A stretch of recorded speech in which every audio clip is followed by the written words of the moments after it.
બોલો બેન, આપની શું સમસ્યા છે? આપણે યુટ્યુબમાં મૂકતા હોય છે એટલે પર્સનલ ડિટેલ કશી નહીં બોલતા,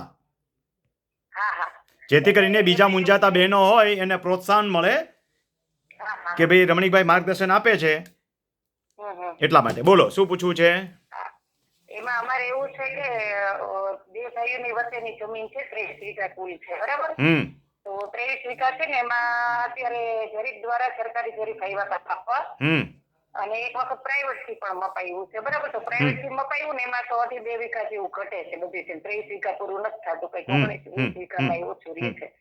એટલે પછી સરકારી દ્વારા બોલાવ્યા હતા, તો એને માહિતી બરાબર, તો એને મારી ખેતી પૂરેપૂરી માપવા ના દીધી કે નહીં એવું કઈ માપવી નથી, કે એ લોકોએ મૂકી દીધું સરકારી જરીપ આવ્યા હતા એને કે તમારી જમીન છે ને કે તમારું બીજો કટકો છે એમાં થોડીક નીકળે છે ને બાકીની તમારું બાજુમાં જે ખરાબો પડ્યો છે ને એમાં વધારાની જમીન નીકળે છે, ઘટે છે. પણ બેન સાંભળો, વચ્ચે તમને અટકાવું, સાંભળો પેલા. લેડીઝની તકલીફ એ કે બોલવાનું ચાલુ થઈ જાય પછી અટકે નહીં. મારી ઘરે આ તકલીફ છે, મને નથી બોલવા દેતા, પણ તમે તો સાંભળો. જુઓ, માપણી કોઈ અટકાવે ને દરેકની એક જ ફરિયાદ હોય છે, બાજુવાળાએ માપણી અટકાવી, મારા ભાઈએ માપણી અટકાવી, મારા કાકાએ માપણી અટકાવી.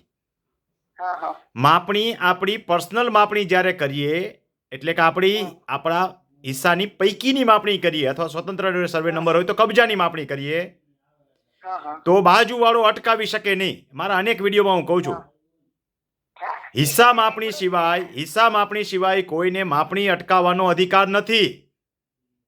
આપણને ખબર જ નથી એટલે સર્વે વયો જાય. બાકી આપણે એને કહી દઈએ કે મારા હિસ્સાની પૂરતી માપણી કરી નાખ એટલે એ કરી નાખે, એટલે દબાણ ઓટોમેટિક ખબર પડી જાય. પછી દબાણ છૂટું કરવાની પ્રક્રિયા અઘરી છે, એ હું તમે વોટ્સએપથી ન શીખવાડી શકું કે ફોનથી ન શીખવાડી શકું. બોલો આગળ. આ પહેલા પ્રશ્નનો જવાબ તમને આપી દીધો.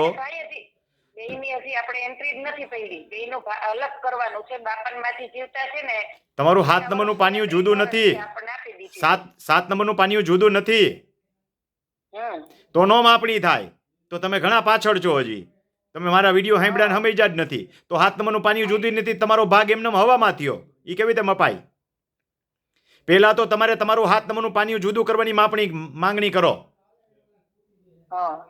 એ મારા વિડીયો સાંભળી લેજો, એ બધું હું તમને અત્યારે 5 મિનિટમાં નહીં સમજાવી શકું. એને વિભાજન કહેવાય. પહેલા વિભાજનની પ્રક્રિયા કરવી પડે. અને તમે છે ને લેડીઝ છો, 5 તાલીમ કેમ્પ સુધી મેં લેડીઝને આવવા દીધા, પછી કેટલાક ખરાબ અનુભવ થયા, પછી લેડીઝને હું સાચવી શકતો નથી. એટલે તમારા કોઈ કુટુંબીજનો હોય, તમારા ભાઈ હોય, સગા સંબંધી મિત્રો હોય, એને તાલીમ કેમ્પમાં મોકલજો, નહીતર પછી વકીલ રાખીને સલાહ લઈ શકો. બોલો, બીજું શું પૂછવું છે?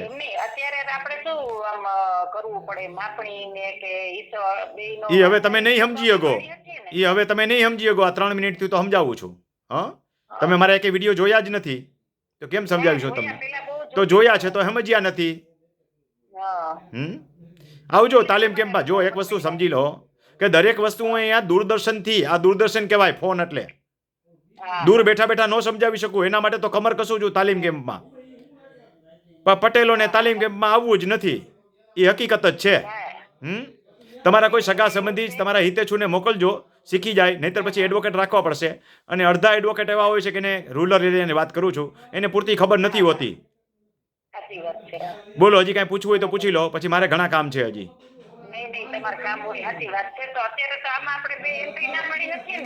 ન પડે બેન, તમારું 7 નંબર પહેલું તો તમે મને પૂછ્યું ત્યારે એમ કીધું કે મારા 7 નંબર જુદા છે, પછી ખબર પડી કે 7 નંબર એક જ છે.